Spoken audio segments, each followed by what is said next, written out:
Bien que son nom implique qu'il baptisait des gens, ce qu'il fit, la vie de Jean sur terre ne se résumait pas à baptiser.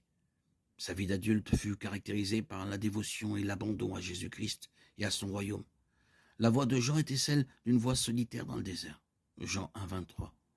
Lorsqu'il proclama la venue du Messie à un peuple qui avait désespérément besoin d'un sauveur.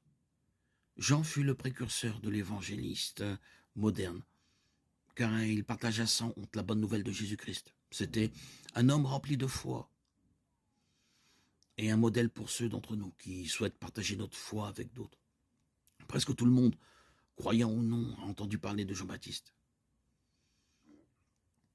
Il est l'une des figures les plus importantes et les plus connues de la Bible. Bien que Jean soit connu sous le nom de Baptiste, il fut en fait le premier prophète appelé par Dieu depuis Malachie, quelques 400 ans plus tôt.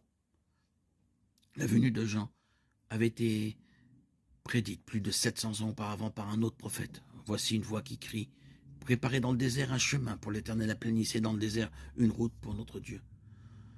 Toute vallée sera rehaussée, toute montagne et toute colline seront abaissées, le terrain escarpé deviendra uni, les lieux escarpés, une plaine. Alors la gloire de l'Éternel sera révélée, tous les hommes la verront ensemble, car la bouche de l'Éternel a parlé. Ésaïe 43, 5.